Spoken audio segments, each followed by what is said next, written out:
이제 제가 이제 노회장이 되는데 그 전에 노회장님이 이러는 거예요. 예, 노회장이 딱 되고 시작이 되면 그다음 날부터 전화가 빗발치게 온다 이래서 제가 설마 무슨 전화가 왜 갑자기 빗발치게 와 이렇게 생각했어요. 그래 가지고 이제 노회장이 딱 되고 나니까 진짜 전화가 많이 와요. 전화가 와서 어떻게 하면 좋겠냐고 뭐 상담부터 해 가지고. 예. 그래 여러분, 노회장이 됐다고 해서 제가 뭐 영적으로 강해진 사람이 되는 것도 아니고 죄를 안 짓는 사람 되는 것도 아니고 덜 짓는 사람 되는 것도 아니고 뭐 제가 달라지는 게 전혀 없어요. 다만 이 책임감만 십자가만 더 무겁게 진 것입니다. 그래서 겸손하게 이 사명을 감당할 수 있도록 여러분이 잘 기도해 주셔서 초심 잃지 않고 구미 노예 한 분 한 분을 사랑으로 잘 섬길 수 있는 그런 노회장이 되도록 그렇게 여러분이 기도해 주시면 감사하겠습니다. 저의 연약함을 제가 잘 알고 있어요. 섰다 앉아 넘어질까 조심하라 이렇게 하셨기 때문에 항상 겸손한 마음으로, 넘어지면 안 되잖아요. 항상 겸손하게 감당할 수 있도록 저를 위해서 기도해 주시면 감사하겠습니다. 오늘 본문의 베드로를 생각하면 아주 가슴이 따뜻해져요. 왜냐하면 베드로의 모습이 이렇게 자꾸 넘어지는 모습이 있거든요. 베드로가 그러면서 이게 저하고 좀 매치되는 부분이 있어서 얼마나 가슴이 따뜻해지는지 모르겠어요. 여러분, 베드로는 누굽니까? 수제자예요. 예수님의 수제자. 예수님과 떨어진 적이 없어요. 부름 받은 다음에. 그래서 예수님이 하시는 말씀을 다 들었어요. 예수님이 기적을 행하실 때 그 옆에서 다 봤어요. 그리고 예수님께서 말씀하실 때 순종할 때 기적도 직접 체험했어요. 그런데 여러분, 베드로가 얼마나 많은 실패를 하는지 여러분 보세요. 성경에 제자들 12명 있는데 가장 열정적이고 열심히 있었지만 가장 많이 실패한 사람이 누구냐? 베드로입니다. 그러니까 이 베드로의 모습을 보면 저의 모습을 보는 것 같고 또 여러분의 모습을 보는 것 같아서 가슴이 좀 따뜻해져요. 오늘 본문에 보면 그렇게 장담하고 큰 소리 뻥뻥 쳤던 베드로가 실패하는 모습이 나오고 있어요. 여러분, 실패도 우리는 감사의 조건이 됩니다. 이걸 여러분 잊지 마세요. 어떤 목사님이, 유명한 목사님, 미국의 목사님이 이런 말씀하셨어요. 자기가 이제 아주 굉장히 큰 대형 집회에 강사로 초빙이 됐어요. 그래가지고 이제 순번을 있잖아요. 순번 1번, 2번, 3번 이렇게 순번이 있어서 설교를 쭉 하는데 듣고 있는데 자기는 맨 마지막이었대요. 그래서 딱 듣고 있는데 너무 기라성 같은 목사님들이 설교를 잘하시니까 약호가 죽어가지고 아이고 주여, 내가 할 말 다 했네. 주여, 어떻게 하면 좋겠습니까? 이거 마지막에 하는데 이거 죽쓰고 내려오겠는데요. 이렇게 딱 하는데 갑자기 자신의 연약함을 인정하면서 겸손하니까 주님께서 네가 실패한 것만 얘기해라 그러더라고요. 실패한 것만. 그래가지고 준비했던 온 거 다 접어버리고 자기가 목회 시작하면서 실패한 것만 다 얘기했대요. 근데 사람들이 막 감동을 받더니 눈물 흘리고 막 회개가 일어나고 나중에 이제 끝나고 나면 이제 이게 조사하잖아요. 이번에 어, 세미나를 참석하신 분들 가장 은혜 받았던 사람이 누구냐 쓰라고 했는데 다 실패한 것만 얘기한 그분한테 가장 은혜를 받았다는 거예요, 여러분. 여러분을 제가 이렇게 보면서 느끼는 게 하나 있어요.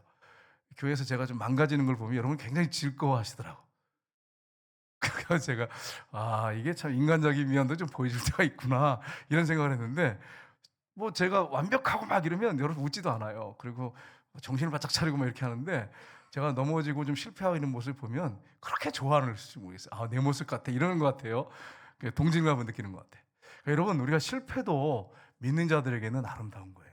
믿는 자들에게는.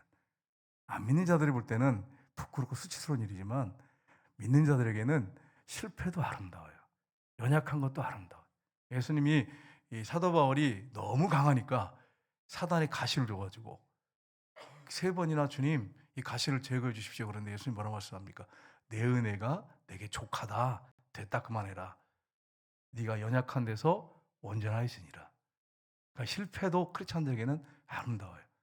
더 강력하게 일어날 수 있는 힘이 거기서 주어지고 내가 어떤 존재인지를 알기 때문에 주님을 꽉 붙잡기 때문에 더 강력한 힘이 거기서 다 나옵니다.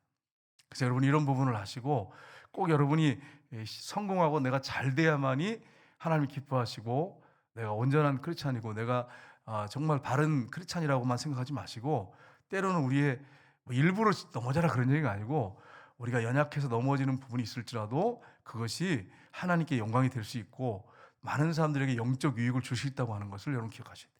안 그러고요. 나는 완벽하니까 나 넘어지지 않습니다. 나는 부족함이 없습니다. 이렇게 큰 소리 치는 분들은 한 방에 넘어져가지고 못 일어나는 사람들 많습니다. 한 번에 꺾이면, 강한 새가 그렇잖아요. 한 번 꺾이면 못 붙잖아요. 다시 못 일어나잖아요. 부드러운 혀는 그렇지 않잖아요. 뼈를 꺾어 놓잖아요. 그래서 여러분 이런 부분을 여러분이 잘 생각하셔서 여러분이 실패가 주님 안에 있다면 그것도 아름답다. 지금 내가 온전한 모습이 아닌데 그것도 주님과 늘 동행하면 아름다운 모습으로 합력해 선을 이루신다 하는 것을 여러분 기억하십시오. 오늘 본문에 베드로의 실패가 기록되어 있습니다. 오늘 본문을 통해서 베드로를 통해서 주시는 영적 교훈이 뭔지를 우리가 살펴보긴 합니다. 첫 번째는 고난과 핍박 속에서도 주님과 동행해야 합니다. 여러분 베드로가 뭐라고 그랬냐면 여기 있는 사람들은, 이 제자들은 다 주님 버릴지라도 나만은 버리지 않겠습니다. 이렇게 얘기했어요.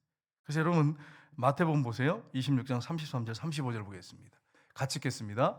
베드로가 대답하여 이르되 모두 주를 버릴지라도 나는 결코 버리지 않겠나이다. 베드로가 이르되 내가 주와 함께 죽을지언정 주를 부인하지 않겠나이다 하고 모든 제자들도 그와 같이 말하니라. 아멘. 여러분이 만약에 예수님의 제자였다고 생각해 보세요. 그 예수님과 3년 동안 이제 동고동락했는데 예수님이 너희들 다 나를 버리고 다 도망갈 거다 그러는데 그 중에 하나가 갑자기 툭 튀어나와가지고 예수님 여기 있는 사람들 다 버릴지라도 나만은 버리지 않겠습니다. 그러면 여러분 옆에서 그 이야기를 듣고 어떠세요? 잘난 체하기는 아이고 참 그러면서 비난하고 욕하지. 그렇지 너는 그럴 거야. 너는 그렇게 생각할 것 같아요? 아니에요 여러분. 여러분 우리가 잘나고 똑똑하면 사람들이 막 칭찬하고 인정할 것 같지만 앞에서는 그럴지 몰라도 뒤에서는 욕합니다. 교만하다 그러고 착각하면 안 돼. 있는 모습 그대로를 우리가 사람들한테 보여주려고 그래야지 내가 뭐 대단한 존재인 것처럼 드러나면 앞에서는 막 대단하다고 그러고 얘기해요.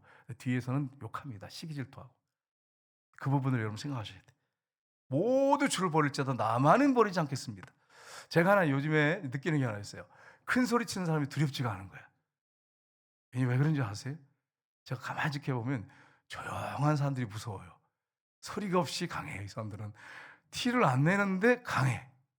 큰 소리 치고 막 호언 잠담하고 막 대단한 것처럼 하는 사람들 이렇게 지켜보면 나중에 보면 아무것도 아니야. 그렇게 큰 소리 치는 사람 두려워할 게 아니고 조용한데 말 없이 없는데 이런 사람들 조심하시. 교회 성도들 중에서도 그런 분 있어요. 난 나갈 거예요 목사님. 나 다른 교회로 갈 거예요. 뭐 이런 분들은 두렵지가 않아요. 가서 막 신방에서 기도해주고 죄송해요. 제가 섬기지 못해서 그래요. 위로해주고 그러면 이제 끝나요. 근데 눈치만 살짝 저렇게 보고 말도 안 해. 그러다가 어느 순간에 그냥 단칼에 베버리는 것처럼 그렇게 떠나는 분들이 있어요. 많지는 않아요. 우리에게는 그런 분들이 그렇게 많지는 않은데 이런 분들이 무섭더라고요. 이런 분들이. 티를 안 내. 전혀 안 내다 갑자기 그냥 바람과 함께 사라져버려요. 이런 분들이 무서운 거죠. 여러분 우리가 이런 부분을 잘 생각하셔서 호언장담하지 말고 겸손하셔야 돼요. 나는 그러지 않을 거라고 이런 말 하지 마세요. 나는 순교의 각오를 가지고 사는 사람입니다. 그래서 나는 순교하기로 작정했습니다. 그리고 또 이제 은혜가 충만하고 은혜가 넘치고 막 올라가잖아요. 그럼 어떻게 생각하냐면 드디어 내가 순교의 반열에 올랐구나. 이렇게 착각하는 분들도 있어요.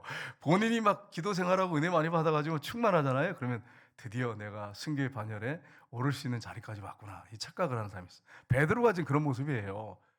그런데 보세요. 어려움이 딱 생기면요. 사정없이 무너져버리는, 형편없이 무너져버리는 우리의 모습을 보게 됩니다. 베드로 보십시오. 22장 33절 보시면 이렇게 말하고 있습니다. 같이 읽겠습니다. 그가 말하되 주여 내가 주와 함께 옥에도 죽는데도 가기를 각오하였나이다. 아멘. 주님 내가 주님과 함께 감옥에 가겠습니다. 내가 죽는데도 가기로 각오하였나이다가 뭐예요? 일사각오했다는 거예요. 죽기를 일사각오했다는 거예요. 나 죽을 겁니다. 주님과 함께. 그 얘기예요. 그런데 여러분 베드로가 정말 이렇게 했습니까? 수제자잖아요. 이렇게 했습니까? 이렇게 안 했어요. 도망갔어요. 처음엔 도망갔어요. 도망가다가 양심이 있잖아. 자기가 한 말 있잖아. 말에 대한 책임을 져야 되잖아. 그래서 어떻게 합니까? 오늘 본문에 보세요. 54절 보겠습니다. 같이 읽겠습니다. 예수를 잡아 끌고 대제사장으로 집으로 돌아갈 때 이제 군인들이 끌고 가는 거죠. 베드로가 월찍이 따라가니라. 아멘. 베드로가 뭐라 그랬어요? 다 버릴지라도 나는 버리지 않겠습니다. 주님과 함께 옥에도 가고 감옥에도 가고 죽기로 각오하였나이다. 일사각오하였나이다. 근데 보세요. 베드로가 어떻게 했는지. 베드로가 멀찍이 따라갑니다. 그러니까 여러분, 지금 우리가 신앙생활 잘하는 것 같아도 목사님이든 장로님이든 권사님이든 겸손하셔야 돼요. 여러분, 순교 현장에 딱 갔을 때 여러분 순교할 수 있겠느냐 말이에요. 지금은 뭐 드디어 난 순교의 반열에 오를 수 있는 자리까지 왔습니다. 착각하지 마세요. 베드로도 각오를 그렇게 했어요. 그렇게 각오했지만, 일사각오했지만 죽음 앞에서, 고난 앞에서 사정없이 무너졌어요. 착각하시면 안 돼요. 여러분, 그때 이제 우리 일제시대 때 있잖아요. 큰 소리 치던 뻥뻥 치던 노회장님들 막 큰 소리 치면서 나는 절대로 뭐 부인하지 않겠다고 하는 사람들 그냥 수많은 목회자들 넘어졌어요. 근데 조용히 겸손하게 주님, 나는 그런 능력이 안 됩니다. 주님이 하셔야 합니다. 나 아시지 않습니까? 그렇게 겸손했던 분들은 승리하셨어요. 주님 붙잡은 사람들. 여러분, 우리가 주기철 목사님 생각하면 그분이 대단한 막 강해가지고 나는 절대 안 물러섭니다 막 이런 줄 알았어요. 저도 그렇게 생각했어요. 근데 그 아들이 조광조 목사님이, 그 장로님이 막내 아들인데 자기 아버지를 똑똑히 경험했대요. 이제 감옥에 들어가서 고문 받고 이제 나오셨어요. 그래서 이제 밥을 이렇게 주는데 입합이라 그러죠. 쌀밥에 이제 사모님이 그걸 어떻게 마련하셨는지 감옥에서 고생하고 오셔가지고 입합에다가 이제 고깃국 끓여서 주니까 조광조 장로님이 아버지가 이렇게 드시는 게 너무 좋았대요. 그런데 먹고 있는데 갑자기 순사들이 발로 문을 쾅 차고 들어오더래요. 그러더니 주기철, 너 먹을 이거 밥이 아니야, 목사. 이거 네가 먹을 밥은 우리가 감옥에 준비했어. 조광조 장로님이 한 얘기예요. 그런데 그 순간에 뒷문으로 사정없이 주기철 목사님이 튀어 도망가셨대요. 그 조광조 장로님이 얘기하니까 알죠. 어떻게 알겠어요? 그 아들이 얘기했어요. 도망가가지고 뒤쪽 문에 쪽문인데 가서 나무 밑에서 그렇게 우시더래. 사모님도 쫓아가서 그렇게 우셨대.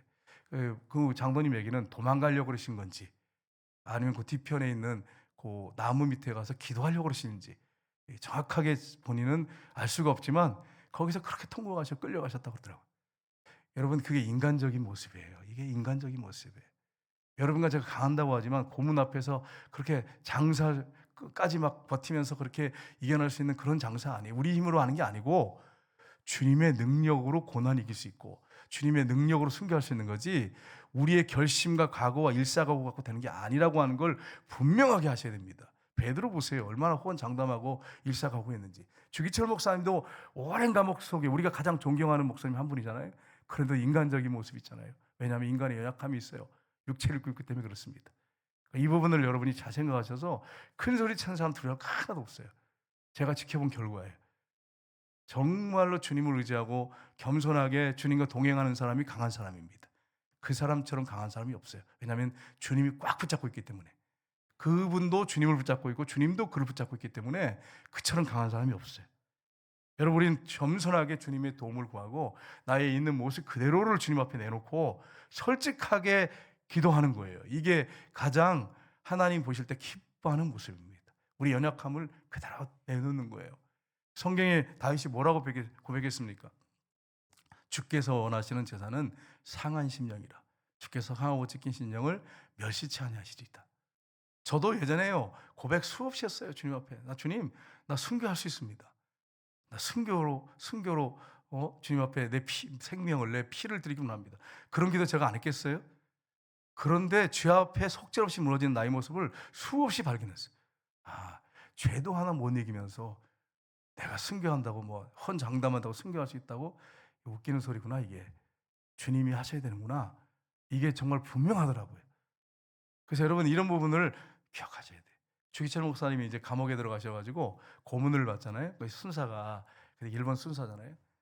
너희 하나님 어디 계시냐? 네가 이렇게 뭐 매맞고 고난받고 피투성이가 돼가지고 그렇게 했는데 살아계시다며 조롱했대요. 네 하나님은 어디 계시냐?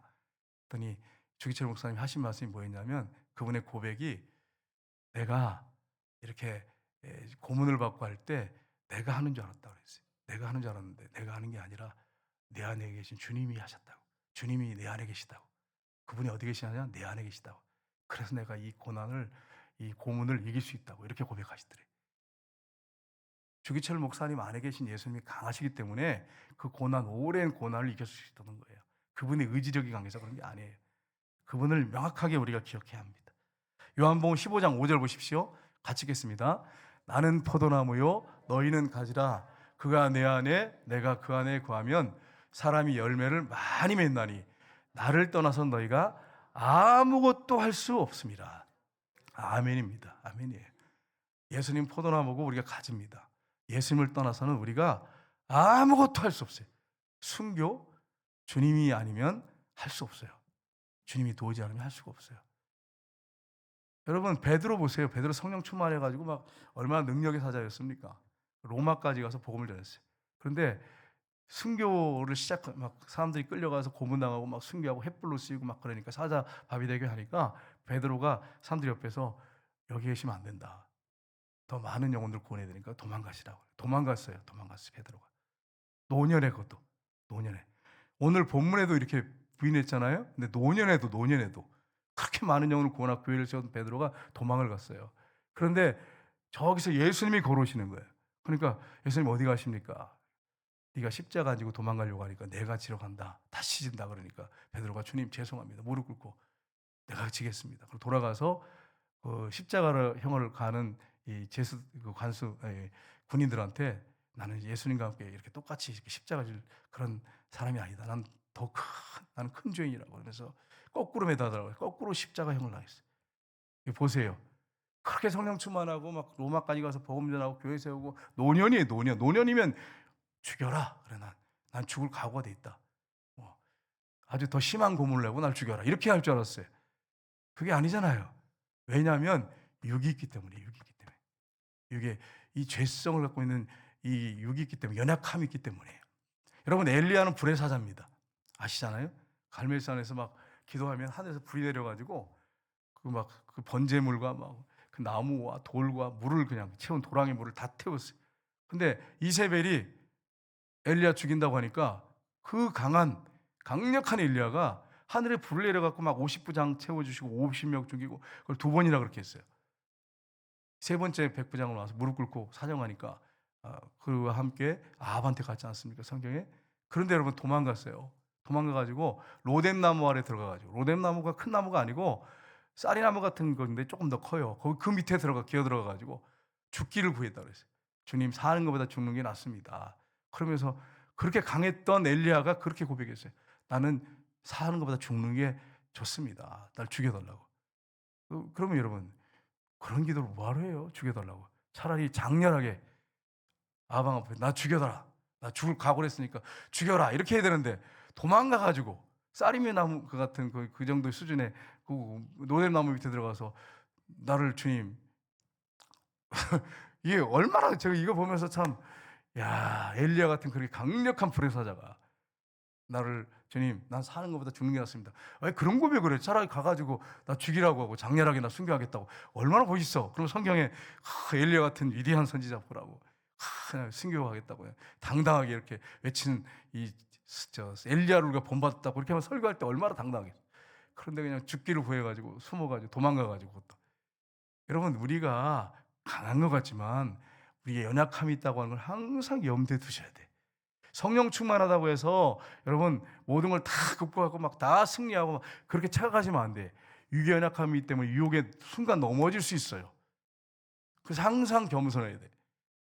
항상 겸손하게 내가 넘어지지 않도록 조심하셔야 돼. 여러분 이성범 목사님 우리나라의 초교파 부흥사예요. 성결교 목사님이신데 이성범 목사님은 수염을 이렇게 기르고 다니셨어요. 이렇게 그 당시에 부흥사신데 수염을 기르고 막 텁struk하게 엘리야처럼 그러고 다니는데 한국의 무디라 그랬어요. 그 목사님이. 근데 이 목사님이 항상 오른손을 꼭 쥐고 다니는 거예요. 그래서 목사님들이 아니 목사님은 왜 이렇게 항상 오른손을 쥐고 다니십니까? 그러니까 목사님이 하신 말씀이 나는 예수님 손잡고 이렇게 다닌다고. 그래서 손을 안 폈대요. 그래서 제가 이제 저도 한번 해보려고 하루 종일 손을 안 펴고 이게 안 되는 거야. 이게 일단 밥부터 먹어야 되는데 이게 손이 되나 왼손으로 드셨는지 난 모르겠는데 이 손을 안 펴고 이게 밥을 못 먹겠어 일단.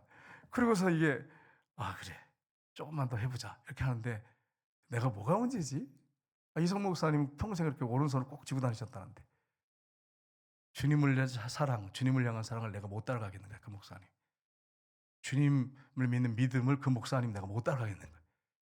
그분은 확실한 믿음과 주님을 향한 뜨거운 사랑이 있었던 거예요. 이게 가능한 거죠. 아직 나는 멀었어요. 그걸 보면. 그래서 여러분, 그리고 손을 쥐고 다니셨어요. 그래가지고 초교파로 부흥회를 인도하셨는데 막 성령의 강력한 막 역사가 많이 나왔어요. 주님이 그렇게 하신 거죠. 목사님이 그렇게 한 게 아니고. 여러분, 우리가 이 부분을 생각한다면 이 고난과 핍박 속에서도 주님과 늘 동행해야만이 우리가 승리할 수 있다. 내 힘과 능력으로 이기는 게 아니고 승리하는 게 아니라 주님과 동행해야만이 승리할 수 있다. 이걸 우리가 항상 염두에 두시고 신앙생활 하셔야 합니다. 두 번째는 뭐냐면 주님을 믿는 것을 부끄럽게 여기거나 부인하지 말아야 합니다. 베드로가 양심이 있으니까 수지자잖아요. 그래서 멀찍이 이렇게 도망갔어요. 다 같이 도망갔어요. 심지어는 성경에 보니까 마가가 거기 나오고 마가복음에 보시면 마가가 그 겟세마네 동산에 있었는데 군인들이 예수님을 잡아가지고 이 뭐죠 이그 쇠고랑을 채워가지고 끌고 가니까 제자들 다 도망갈 때 마가가 좀 어렸거든. 나이가 어렸거든요. 도망가는데 이게 추우니까 이게 산에 가서 이렇게 배옷이불 같은 걸 이렇게 덮고 있다가 예수님 잡힌 걸 보고 이거 벗어 던져버리고 도망갔다고 돼 있어요. 마가복음에 자기가 그렇게 한 거예요. 그래서 마가복음에 그렇게 써놨어요. 마가가 자기가 그렇게 했으니까 알잖아요. 본인이 그 혼이불 같은 거 벗어 던지고 도망갔다고 자기가 그렇게 도망갔으니까 마가복음에 그렇게 써놨다니까요. 도망을 갔어요. 도망을 갔는데 여러분 베드로도 도망을 했어요. 처음에는 도망을 쳤다가 가만히 생각하니까 자기가 저기 수제자잖아요. 다 도망가서 자기는 도망 안 가겠다고 했어요. 그러니까 이제 따라가는데 군인들이 이렇게 끌고 가잖아요. 예수님 멀찍이 숨어가지고 이렇게 하면서 이제 마치 스파이처럼 이렇게 해가지고 막 이러면서 뒤에서 이렇게 안 끌려가려고 안 잡히려고 그리고 멀찌감치 오늘 본문에 있잖아요. 그리고 따라갔습니다. 따라가는데 불을 펴고 있으니까 그 불을 이렇게 아마 이런 것 같아요. 옷을 이렇게 딱 이렇게 쓰고 이렇게 불을 이렇게 쬐고 있었던 것 같아요. 그때 이제 22장 56절 57절 보십시오. 같이 읽겠습니다. 한 여정이 베드로의 불빛을 향하여 앉은 것을 보고 주목하여 이르되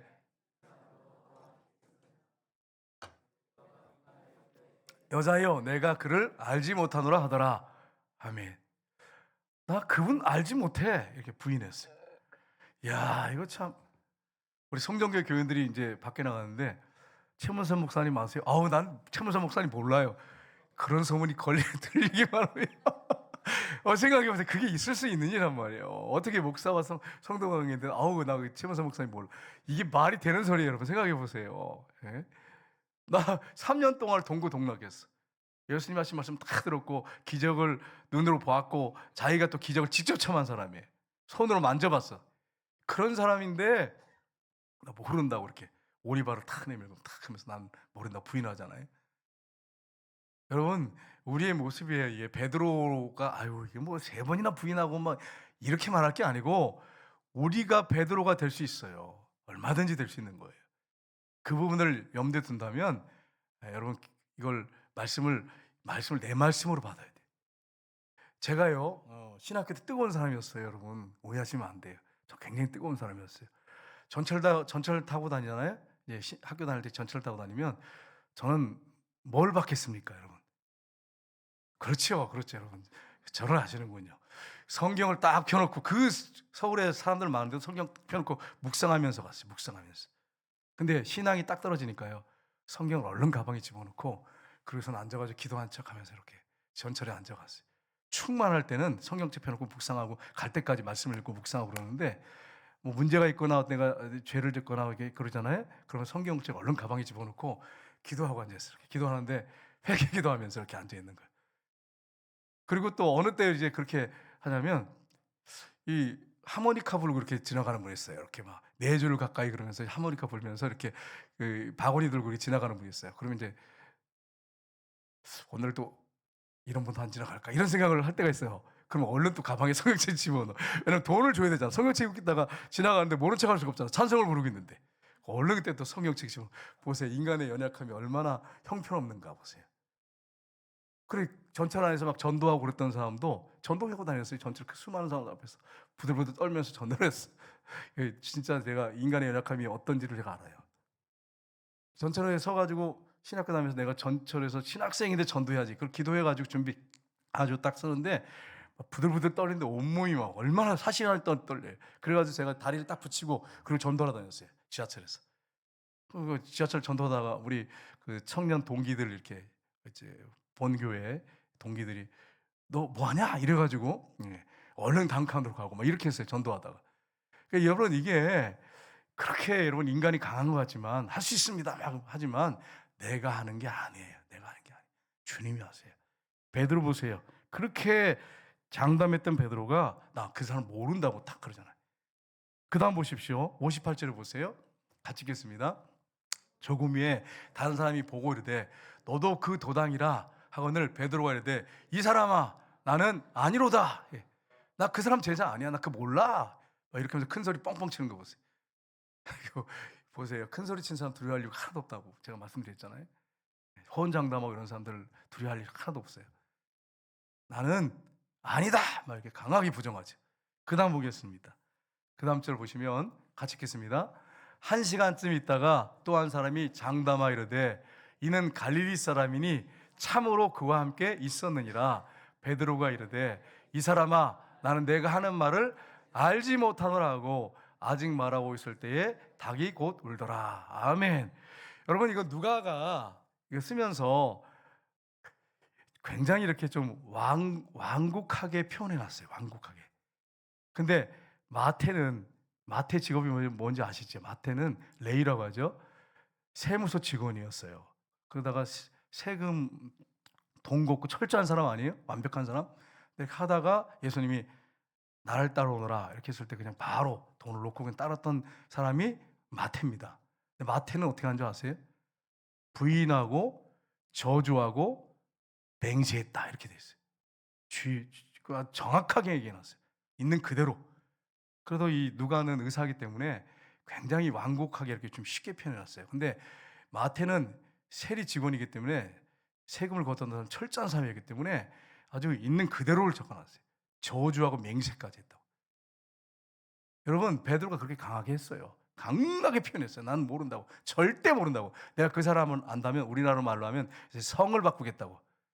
나는 누구의 자식이 아니라고 이렇게 할 정도로 강하게 표현했습니다. 그 정도로 베드로가 타락을 했어요. 쓰러졌어요. 실패했습니다. 근데 주님은 그 실패했다고 말하지 않았어요. 회개하고 돌이켰을 때 깨끗하게 용서해 주셨습니다. 여러분 누가복음에 보시면 12장 8절에서 9절 보겠습니다. 같이 읽겠습니다. 내가 또한 너에게 말하노니 누구든지 사람 앞에서 나를 시인하면 인자도 하나님의 사자들 앞에서 그를 시인할 것이요 사람 앞에서 나를 부인하는 자는 하나님의 사자들 앞에서 부인을 당하리라. 아멘. 뭐를 말씀하고 있습니까? 사람 앞에서 나를 시인하면 나는 예수 믿는다. 난 그분의 제자라고. 그렇게 하면 인자도 하나님의 사자들 앞에서 그를 시인할 것이요 사람 앞에서 나를 부인하는 자는 하나님의 사자들 앞에서 부인을 당하리라. 자, 이거는 이제 주님의 말씀이잖아요. 그럼 제가 질문을 해서 손들라고 하면 정말 있을까? 나는 정말 주님을 한 번도 부인한 적이 없고 나는 한 번도 주님을 안 믿는 척 한 적이 없고 안 믿는다고 한 적도 없고 나는 정말 언제든지 사람 앞에서 난 예수 믿는 사람이라고 강하게 얘기하고 숨긴 적도 한 번도 없고 난 당당했다. 한 번도 그런 적이 없다. 예수 믿은 이후에. 그런 분 손 들어보세요. 솔직히 얘기해서. 이게 인간의 연약함이에요. 그럴 사람이 어디 있겠어요.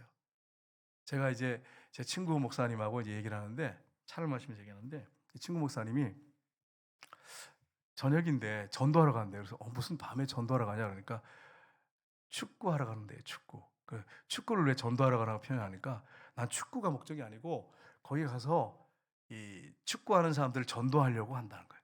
진짜 그렇게 하더라고. 그러면서 이런 얘기를 하는 거예요. 저한테 어느 날 식사를 하는데 내가 거기서 계속 매일 전도했대요. 축구도 하면서 만난 사람들마다 젊은이들 앉혀놓고 천국 지옥 설명하고 예수 믿어야 된다고 하고 이렇게 했다는 거예요. 그렇게 1년을 했는데 1년쯤 됐을 때 한 분이 오더니 목사님 죄송합니다. 솔직히 저 안수지사였습니다.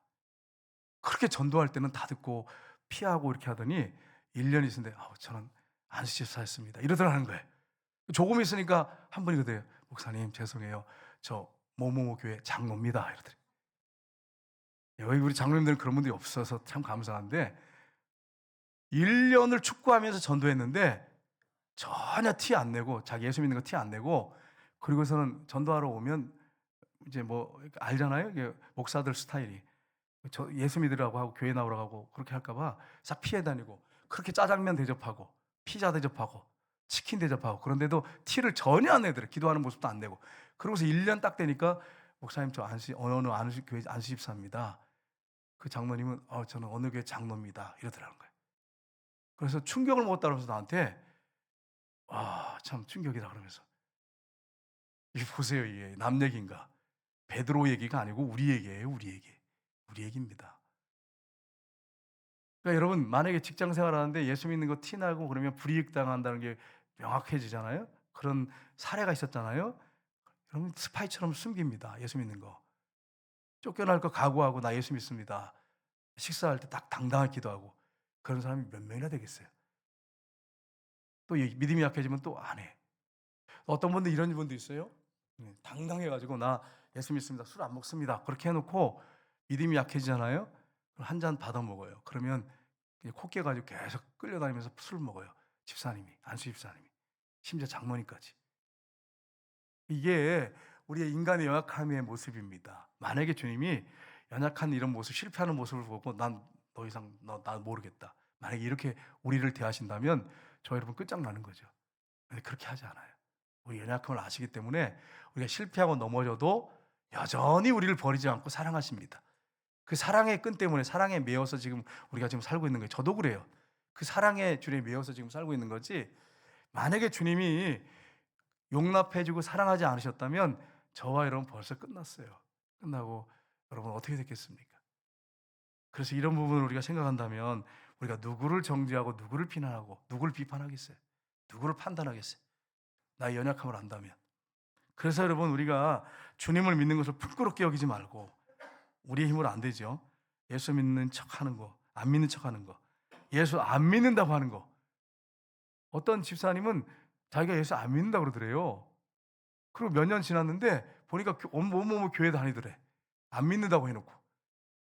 이게 현실이에요, 현실이. 예. 세 번째는 말씀으로 인하여 돌이켜 회개합니다. 베드로가 3번 예수를 모른다고 부인한 후에 닭이 울었습니다. 그런데 그 전에 어떤 일이 있었느냐? 예수님이 신문을 받으시다가 베드로가 부인할 때 예수님이 베드로를 쳐다보셨어요. 눈과 눈이 마주쳤어요. 61절, 62절 보겠습니다. 같이 읽겠습니다. 주께서 돌이켜 베드로를 보시니 베드로가 주의 말씀 곧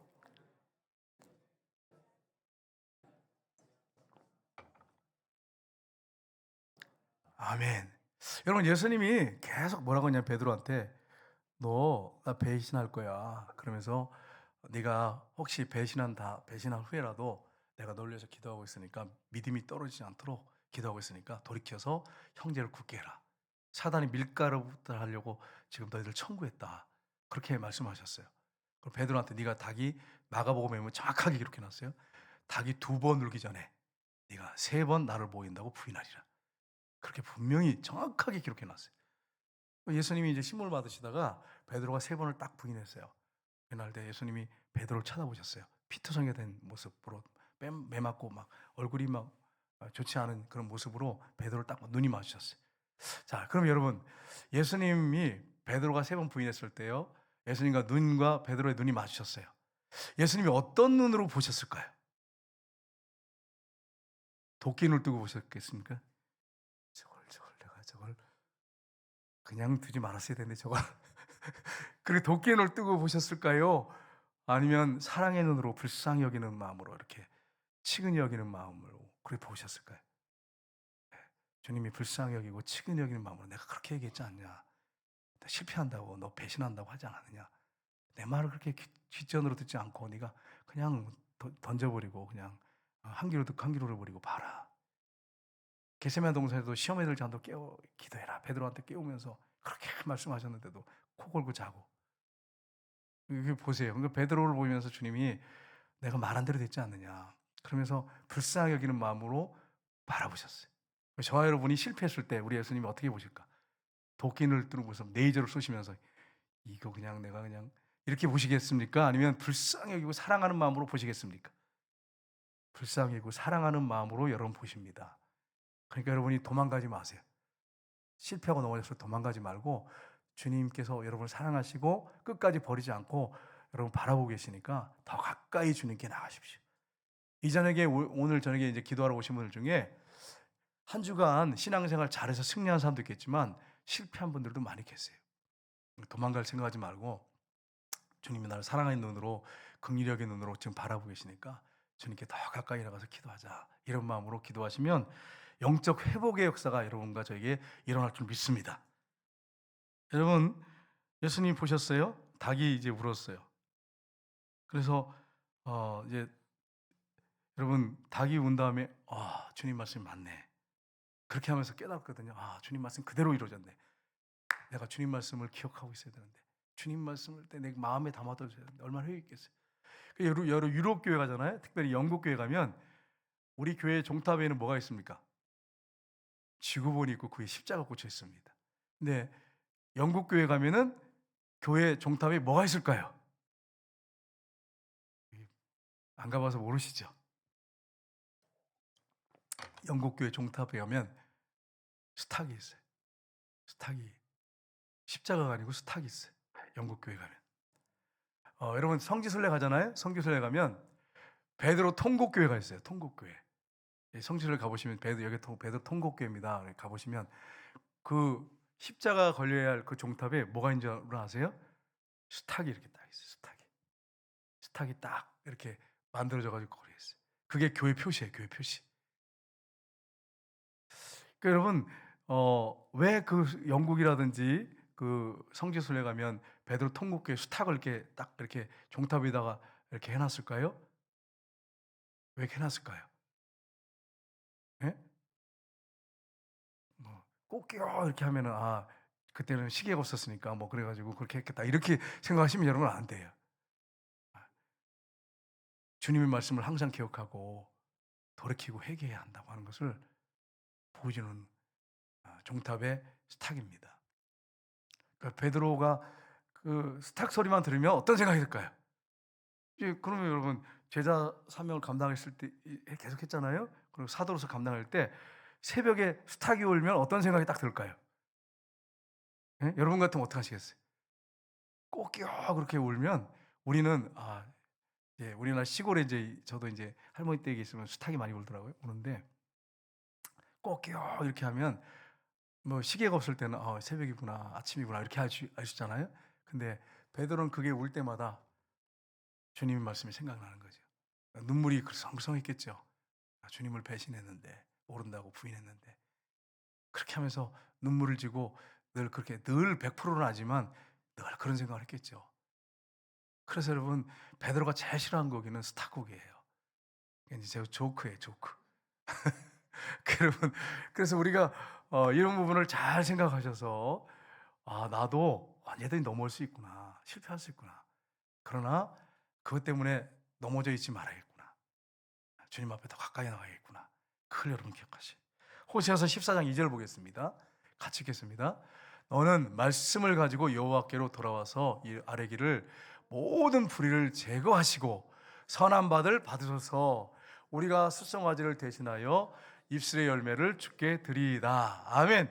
우리가 범죄하고 넘어졌을 때 이스라엘 백성들에게 하신 말씀이에요. 뭘 가지고 오라고요? 하나님 말씀을 붙잡고 여호와께 돌아와서 아뢰기를 모든 불의의 죄악을 제거해 주십시오. 말씀에 제거해 주신다고 말씀했잖아요. 성경에 계속 하실 말씀이 뭡니까? 오라 우리가 서로 변론하자. 너희 죄가 주홍같이 될지라도 흰눈같이 휘어질 것이요 진홍같이 붉을지라도 양털같이 되리라. 내가 너희 죄를 기억도 하지 않으리라. 하나님 말씀을 가지고 돌아와서 아뢰기를 모든 불의를 제거해 주십시오. 용서해 주시고 또 기억하지 않으신다고 하지 않았습니까? 그 다음에 우리 마지막 구절 한번 보겠습니다. 에스겔서 18장 이걸 읽고 우리 마치겠는데요. 같이 읽겠습니다. 그러나 악인이 만일 그 행한 모든 죄에서 돌이켜 떠나 내 모든 율례를 지키고 정의와 공의를 행하면 반드시 살고 죽지 아니할 것이라. 그 범죄한 것이 하나도 기억함이 되지 아니하리니 그가 행한 공의로 살리라. 주 여호와의 말씀이니라. 내가 어찌 악인이 죽는 것을 조금이들 기뻐하랴. 그가 돌이켜 그 길에서 떠나 사는 것을 어찌 기뻐하지 않겠느냐. 아멘. 하나님의 말씀이 하나님 말씀이에요. 하나님께서 악인이 만일 그 행한 그 모든 죄에서 돌이켜 떠나 하나님 말씀대로 나가면 그가 죽지 않을 거다. 반드시 살 거라는 거예요. 그가 죄를 범한 거 기억하지 않으신대. 어떤 죄를 졌든지 기억하지 않는데, 돌이키기만 하면 기억하지 않는데. 주여의 말씀이니라. 내가 어찌 악인이 죽는 것을, 죄인이 죽는 것을 조금인들 기뻐하랴. 이 하나님 마음이에요. 하나님 마음이에요.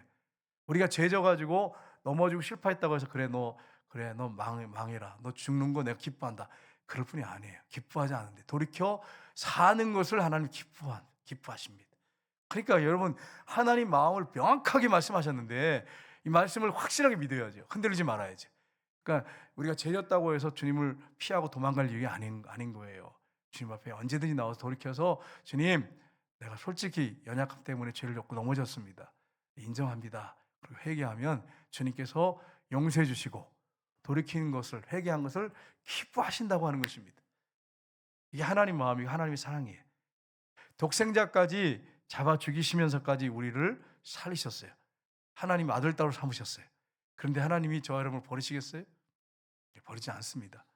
우리가 악에서 떠나 돌이키고 회개하면 죄를 기억도 하지 않으시고 깨끗하게 용서해 주시고 우리가 사는 것을 기뻐하시는 분이 하나님이십니다. 이걸 여러분 우리가 기억한다면 얼마나 우리가 하나님 앞에 범죄했을지라도 당당하게 나갈 수 있겠어요. 하나님 앞에 회개하면서 하나님이 이것을 기뻐하신다고 하는 것을 여러분이 절대로 잊지 말아야 합니다. 어떤 권사님이 이런 얘기했어요. 우리 교회 권사님 아니에요. 권사님이 남편한테 그렇게 그냥 따지고 대들고 막 그랬대요. 여러분 그런 분 한 번도 없죠? 우리 권사님들, 그 집사님들 한 번도 그런 분이 없어요. 눈빛을 보니까 난 아닙니다 그런 눈빛이어가지고 하도 따지고 그러니까 남편이 너무 힘들었대요. 그 권사님이 얘기해요. 다른 교회 권사님. 남편을 너무 힘들어 쥐잡듯이 잡았대. 남편을. 그리고 맨날 싸우고 거의 막 싸우는 남편이 그러니까 뭐 말도 못해요. 찍소리도 못해. 그러고 있는데 말씀을 듣는데 주님께서 뭐라고 말씀했냐면 내 남편을 존경하고 남편의 말에 순종해라. 그게 평소에 설교 때도 목사님들이 하셨지만 그렇게 막 와닿지 않았대요. 근데 그게 가슴팍에 확 꽂히더래. 그러면서 회개가 터졌대. 회개했대. 주님 내가 잘못했습니다. 내가 항상 바른 소리 했고 옳은 소리 했습니다. 자, 그러면 이제 여러분 질문할게요. 여러분 옆에 항상 옳은 소리하고 바른 소리만 하는 사람이 있어요. 이지영 선교사님 곁에 그런 분이 계세요. 그분하고 늘 곁에 있고 싶으시죠? 항상 옳은 소리만 해. 아니 그런 사람 좋아해야지. 바른 소리만 해. 이지영 선교사님 같으면 저 분 항상 바른 소리하고 옳은 소리 안 해. 그래. 이런 사람이 있어야지. 항상 만날 때마다 그래. 바른 소리하고 옳은 소리 해. 여러분 그럼 선교사님 어떻게 하시겠어요? 선교사님 같으면 나 저런 분이 너무 좋아. 그러면서 나 행복해. 고개 흔드시잖아. 여러분들 보세요.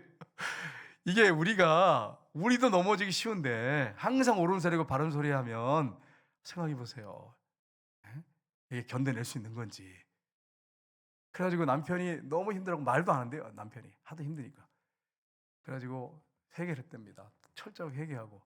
우리 뭐 그렇다고 해서 여러분 권사님들 얘기하는 거 아니에요. 우리 남자 집사님들도 장로님이나 저를 포함해서 좀 들어야 할 똑같은 말씀이에요. 그래서 집에 가자마자 무릎을 딱 꿇었대요. 울면서 여보 내가 미안하다고. 그 권사님 얘기해요. 내가 잘못했다고. 내가 하나님 말씀대로 못 살았다고. 하나님 말씀 순종 안 했다고. 불순종했다고. 내가 정말 죄를 졌다고. 용서해달라고. 울었대요. 그랬더니 남편도 눈물을 짓더래요. 울면서. 눈물을 흘리면서. 그래가지고 둘이 끌어안고 울면서 회복이 일어났대. 다 교회 권사님 얘기해요. 여러분 보세요. 옳은 소리하고 바른 소리 하면 여러분 그분 곁에 있고 싶겠어요? 저도 많은 목사님들 만나는데 어떤 분은 항상 옳은 소리만 해. 틀린 소리 안 해. 근데 그분이 정말 그렇게 살아? 정말 그렇게 사냔 말이에요. 아니잖아요, 아니잖아요. 본인이 그렇게 못 살아. 다른 사람보다 약간 나을 수 있어요, 삶은. 하나님 앞에 똑같은 죄인이에요, 죄인. 근데 여러분 어떤 사람이 늘 옆에 있고 싶냐면, 물론 이제 좋은 옳은 소리하고 바른 소리도 하지만 가끔씩 위로해 주고 기도해 주고 격려해 주고 힘을 이렇게 실어 주고 열심히 하라고 하고 격려해 주고, 그리고 또 어떤 내가 잘못했을 때는 겸손하게 그분에 대해서 이런 부분이 있는데 이거 좀 하나님 옆에서 우리가 바르게 하는 건지 한번 돌이켜 봐야 되지 않겠냐고 이렇게 하는 분들, 이런 분들이 목사님들이 있어요. 예, 그런 분들 곁에 늘 있고 싶고, 예, 그런 분을 존경하지 항상 바른 소리만 하면. 그럼 여러분 질문할게요.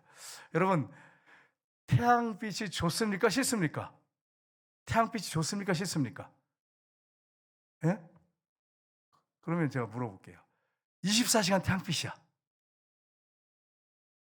좋으세요? 싫으세요? 이상하네. 어둠을 좋아하시는가? 항상 24시간 태양빛이야. 열이 그냥 막 열받아 있어. 뜨거워 항상. 24시간. 태양도 그래요. 태양도요. 24시간 떠 있는 게 아니잖아요. 밤이 되면 쉬고 안식할 때가 있어야 하는데, 어떤 분은 보면 교회 안에 집사님이신데 항상 태양빛이야. 그냥 열받아 있고 그냥 가시돋침만 하고 틈이 없어. 빈틈이 없어. 여러분 생각해 보세요. 얼마나 다른 사람들을 힘들게 하는 사람인지. 얼마나 힘들게 하는 사람이겠어요. 태양빛이 좋지만 적당히 해야지. 그리고 때로는 밤을 줘서 안식하고 쉴 수 있도록 해주고 편안하게 누워 잘 수 있게 해주고, 그렇게 해야지 태양도 좋은 거지. 항상 태양만 떠 있다 그러면 누가 그 태양빛을 좋아하겠어요? 저도 싫어하겠어요, 태양을. 여러분, 맞습니다. 옳고 그름을 따지기 전에 제가 말씀드린 것은 우리가 하나님 앞에서 어떤 존재인지를 정확하게 알고 항상 겸손해서 상대방의 입장을 항상 염두에 두셔야 돼. 그 사람의 입장이 어떤가 배려하는 마음을 가지고. 예수님 말씀하셨잖아요. 너희가 남에게 대접을 받고 자는 대로 너도 남을 대접해라. 이렇게 분명히 말씀했잖아요. 그래서 그 부분을 한번 잘 생각하셔서 상대방의 입장도 한번 생각해 보시고, 이게 이렇게 말하면 이게 이 사람한테 도움이 될 것인가, 영적으로, 아니면 마이너스가 될 것인가, 아니면 이것 때문에 상처받을 것인가, 이런 것들을 좀 기도하면서 성령님의 도움을 구하셔서 성령이 도와주시니까요. 그분이 주시는 지혜로 우리가 그 사람을 대해야 합니다. 그러면 놀라운 회복이 그 사람에게 일어나고 아름다운 공동체가 이루어지고 하나님 기뻐합니다. 여러분, 베드로가 이렇게 배신했어요. 제자들 다 도망갔습니다. 예수님 찾아오셔서 회복시키시잖아요. 네, 제자들이 어떻게 했어요? 서로 정죄했습니까? 전혀 없어. 자기들도 도망갔거든. 베드로는 또 3번 부인했어요. 자기들도 도망갔으니까 할 말이 없는 거야. 똑같은 죄인이기 때문에. 그래서 서로 연약함을 인정하고 서로 우리의 연약함을 인정합시다. 그리고 서로 사랑하고 똘똘 뭉쳐가지고 세계 선교를 할 수 있었던 거예요.